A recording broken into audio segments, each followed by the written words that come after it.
Olá pessoal, hoje 9 de setembro de 2020, quarta-feira, dia de discutir geografia, dia de dar continuidade aí às nossas conversas sobre a Produção do Espaço do Lefebvre, esse livro carregado de armadilhas e de, meias palavras, palavras inteiras e confusões e coisas que a gente precisa talvez explicar melhor, se é que isso é possível. Nós já estamos aqui no nosso segundo capítulo, digamos, né?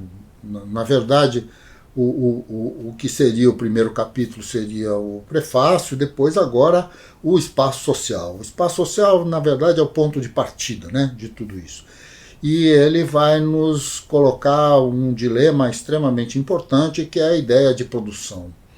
Porque, está colocado como questão que existe a produção do espaço, é isso que ele precisa nos explicar.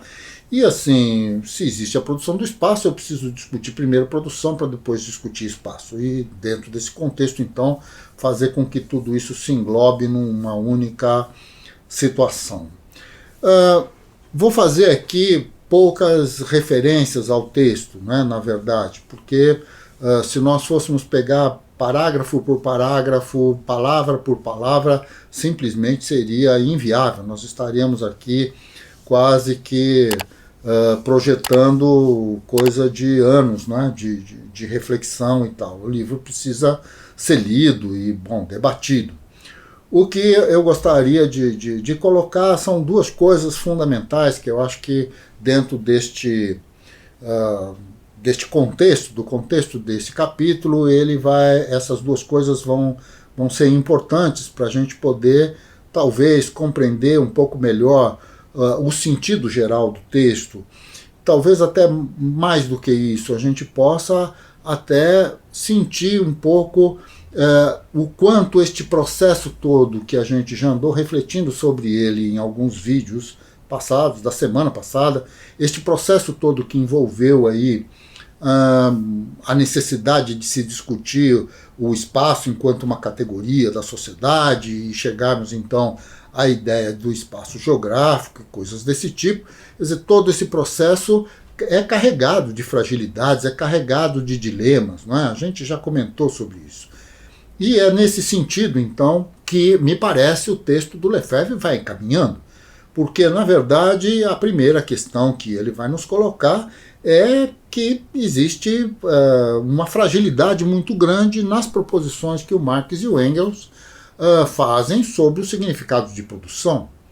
Mesmo que a ideia de produção, a ideia de modo de produção, esta relação toda que vai envolver a produção de uma obra monumental, independentemente, ela é um verdadeiro monumento, que é o Capital. Antes disso, todas as reflexões que estão envolvidas em milhares de páginas que foram publicadas no Brasil com o nome de Teorias da Mais-Valia, e antes disso, a ideologia alemã, a Sagrada Família, até chegar lá nos primeiros textos que seriam comentários lá, os manuscritos econômicos e filosóficos que ele escreve ainda na sua juventude. Juventude que, só o fato de ter sido na juventude e tal já virou, Lukács faz uma série de comentários, tudo isso vira uma grande parafernália, uma série de explicações e um debate sem fim. O fundamental de tudo isso é que, apesar do Marx ter escrito tudo isso e que o Engels ter escrito o Anti-Düring, Dialética da Natureza, o trabalho na transformação do macaco em homem e essa coisa toda que também envolve toda essa discussão sobre produção, Lefebvre acha que, isso não está resolvido. Ele diz que, claramente, quando ele cita uma frase de que o fator que determina, em última instância, a história é a produção e a reprodução da vida real, que é uma frase que ele tira do Engels, numa carta que o Engels escreveu a Bloch, a Ernst Bloch, em 20 de setembro de 1890, ele vai dizer que isto é uma frase dogmática e vaga. A produção engloba a reprodução biológica, econômica, social, sem outra precisão. Sim, talvez essa frase seja isso mesmo. Mesmo que a gente possa discutir aqui o que será que na literatura produzida pelo Engels ele vai chamar de vida real. Existe uma série de inferências que nós poderíamos fazer, mas que não vale a pena aqui, porque, bom, não estamos discutindo Engels, quem está discutindo Engels aqui é o Lefebvre, não é? E é nesse sentido, então, que fica tudo muito estranho. Assim, o que é produzir? E, segundo o Lefebvre, ele vai dizer, ele vai se perguntar um pouco mais adiante, já na página 64, a natureza produz? E ele vai dizer que não, a natureza não tem consciência do que faz. E, portanto, uma árvore, ela existe, uma flor existe, a flor existe, mas a flor não existe no jardim, ela nem sabe se ela vai ser observada ou não, se as pessoas vão sentir o seu cheiro, o seu perfume ou não, e assim por diante. Não há consciência na flor de que ela é uma flor. A consciência de que a flor é uma consciência de quem a plantou, ou seja lá o que for, de quem a observa. Nós dizemos que a flor é flor, nós dizemos que a montanha é montanha, nós dizemos que a natureza é natureza. Nós estabelecemos essas relações escalares. E, portanto, estabelecer ou se perguntar se a natureza produz ou não, estabelece, portanto, uma separação concreta entre a ideia de natureza e a ideia de sociedade. Uma coisa que o Marx não fez. De maneira nenhuma, em nenhum momento. Marx, quando chega lá pelas tantas, já bastante maduro, como se diria em uma parte da literatura, ele vai dizer claramente na crítica dele ao programa de Gotha que a origem de toda riqueza não é o trabalho. A origem de toda riqueza é a natureza. E o homem, o trabalho humano, não é mais do que natureza em movimento. Então, nesse sentido, não me parece que dentro dessas frases que poderiam perfeitamente ser compreendidas como vagas, porque todas são, sempre são, inclusive as do Lefebvre, mas assim, de qualquer maneira, o que nós estamos aqui é envolvidos numa discussão onde Lefebvre está, aparentemente, separando natureza de sociedade. E colocando então essa ideia de consciência que o ser humano tem de si próprio, do seu trabalho, da capacidade de ter atos de caráter teleológico, isto é, de poder prever o resultado daquilo que ele vai fazer, de colocar primeiro na cabeça uma ideia para depois realizá-la. Então, este tipo de coisa que é tipicamente humano, evidentemente não está na flor. Mas, depois de tudo isso, existe uma frase do Lefebvre que me chamou muita atenção e me trouxe muitas preocupações. E que vai, então, de alguma maneira, colocar a nossa discussão num terreno extremamente escorregadio, que é justamente o significado do que se fala. Há uma frase aqui, ainda na página 64, logo depois dessa que eu citei para vocês, onde ele diz claramente o seguinte: a flor não sabe que é flor. Nós sabemos disso, claro. A flor não sabe que é flor. Nem a morte, que morre. Mas a morte morre. Que relação existe entre a ideia de morte, isto é, enquanto algo que, dialeticamente falando, seria levar a vida ao seu limite, isto é, a realização plena da vida, a sua contraposição, a sua negação, do ponto de vista dialético, poderíamos pensar nesses termos, mas enquanto um ato dos seres vivos, enquanto uma condição dos seres vivos, mas a morte não é um sujeito. A morte não morre. Aliás, a morte também não mata, porque ela não existe enquanto ato. Nesse sentido, então, uma coisa é eu falar da flor, outra coisa é eu falar da morte. Eu não posso colocar essas duas coisas numa mesma frase, numa mesma reflexão, no mesmo sentido. E nesse sentido, o que me parece é que o texto do Lefebvre se fragiliza.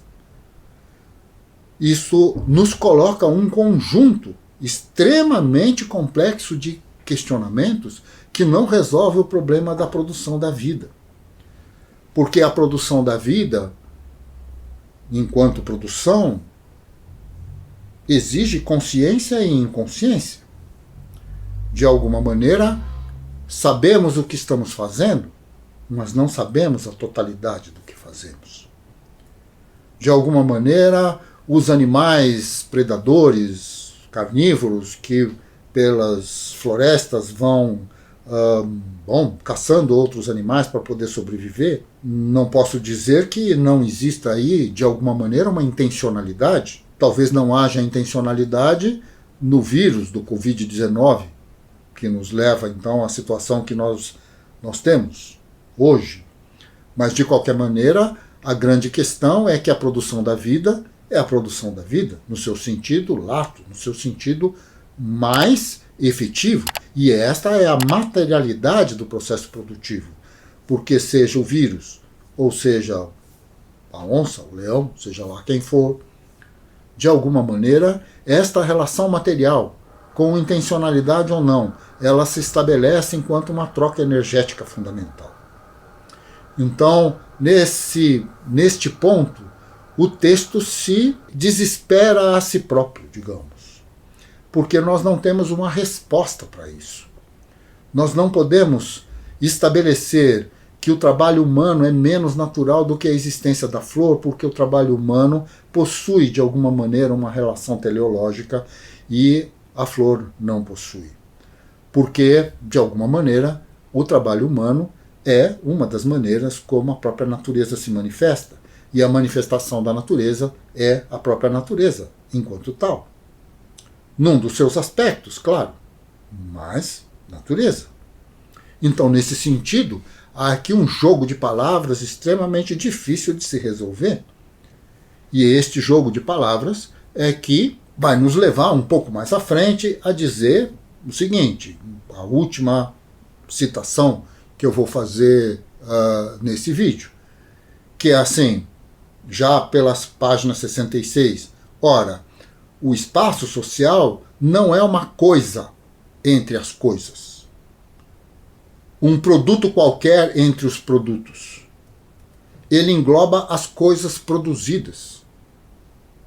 Ele compreende suas relações em sua coexistência e sua simultaneidade, ordem relativa e ou desordem relativa. E fica então a seguinte preocupação. Vamos imaginar que nós estamos então falando de uma produção sem produto, porque no final das contas as coisas, sejam elas as montanhas, sejam elas as florestas, sejam elas os animais pretensamente racionais, sei lá, sejam eles os seres humanos, sejam eles os automóveis, a atmosfera, a geleira, a montanha, o deserto, a circulação atmosférica e nós mesmos somos partes de um mesmo todo. E nesse sentido, o Marx dizia isso, que a própria reprodução, a própria existência do trabalho é uma mudança efetiva, inclusive na nossa vida, na nossa maneira de viver. Se nós produzimos uma mesa, a nossa vida será uma vida que tem mesas, ou que tem uma mesa, que é muito diferente de não ter uma mesa e ter que comer com um prato no chão. Nesse sentido, então, há uma materialidade generalizada, uma parte dela que está diretamente relacionada ao trabalho humano e uma outra parte que é a existência, sei lá, da árvore. E a sua madeira, que do ponto de vista humano, a árvore produziu a madeira. Mesmo que do ponto de vista da árvore, a árvore não saiba disso. E mesmo que, de uma maneira bastante genérica, não existe nenhuma possibilidade de entendermos a existência da árvore enquanto uma produção que não se faça a si mesma, independentemente do fato de que seja uma árvore plantada num projeto de reflorestamento. Então, nesse sentido, há aqui uma ambiguidade terrível, porque nós estamos falando exclusivamente da produção do espaço social enquanto a produção das coisas conscientes, independentemente do fato de que não existe nenhuma produção do espaço social se não houver um conjunto de coisas absolutamente inconscientes. Não existe a produção do espaço social sem a existência das terras emersas, sem a existência do solo, sem a existência das rochas, sem a existência das florestas, sem a presença da atmosfera. Nada disso tem consciência, mas de qualquer maneira tudo isso faz parte de um mesmo todo. Então, nesse sentido, quando esse espaço social então é destruído por um vulcão, é destruído por um terremoto, seja ele o que for, ele é menos social, mais social, ele tem mais ou menos consciência do que é que nós estamos falando quando falamos desse tipo de coisa. Existe aí um conjunto de proposições, um esforço brutal deste homem absolutamente genial, mas que se desdobra no interior de si mesmo sem uma resposta que a gente possa dar, pelo menos não ainda, não de imediato, não nesse capítulo e, portanto, não nesse vídeo. Essa discussão vai continuar e ela não vai se tornar uma discussão mais simples do que tudo isso que eu estou dizendo. Lefebvre não deixa. E nós vamos, então, tentar perseguir algum tipo de resposta. Vamos ver o que é possível. Um abraço a todos. Na sexta-feira a gente volta, talvez com um pouco mais de amenidade. Mas, bom, aqui continuamos. Isto tudo que nós estamos discutindo tem uma importância estrutural, porque de qualquer maneira é esta discussão que faz parte do imaginário que nos levou à ideia de que a geografia estuda o espaço. Vamos ver para onde isso anda. Um abraço a todos e até sexta-feira.